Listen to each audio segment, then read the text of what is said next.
Mitt Romney's defense of the Massachusetts health care reforms was politically self-serving. It was also true. Despite all of the bashing by conservative commentators and politicians, and the predictions of doom for national health care reform, the program he signed into law as governor has been a success. The real lesson from Massachusetts is that health care reform can work, and the national law should work as well, or even better. Like the federal reform law, Massachusetts's plan required people to buy insurance and employers to offer it or pay a fee. It expanded Medicaid for the poor and set up policies, exchanges, where people could buy individual policies with subsidies for those with modest incomes. Since reform was enacted, the state has achieved its goal of providing near universal coverage. 98% of all residents were insured last year. That has come with minimal fiscal strain. The Massachusetts Taxpayers Foundation, a nonpartisan fiscal monitoring group, estimated that the reform cost the state $350 million in fiscal year 2010, a little more than 1% of the state budget. Other significant accomplishments: the percentage of employers offering insurance has increased, probably because more workers are demanding coverage and businesses are required to offer it.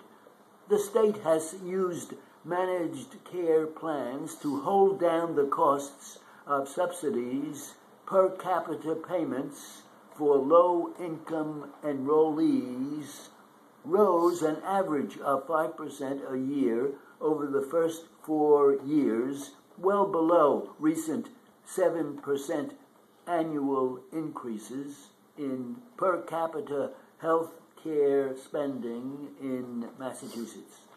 The payments are unlikely to rise at all in the current year, in large part because of a competitive bidding process and pressure from the officials supervising it. The average premiums paid by individuals who purchase unsubsidized insurance have dropped substantially, 20% to 40% by some estimates, mostly because reform has brought in younger and healthier people to offset the cost of covering the older and sicker. Residents of Massachusetts have clearly chosen to tune out the national chatter and look at their own experience. Most polls show that the state reforms are strongly supported by the public, business leaders, and doctors, often by 60% or more. There are still real problems that need to be solved.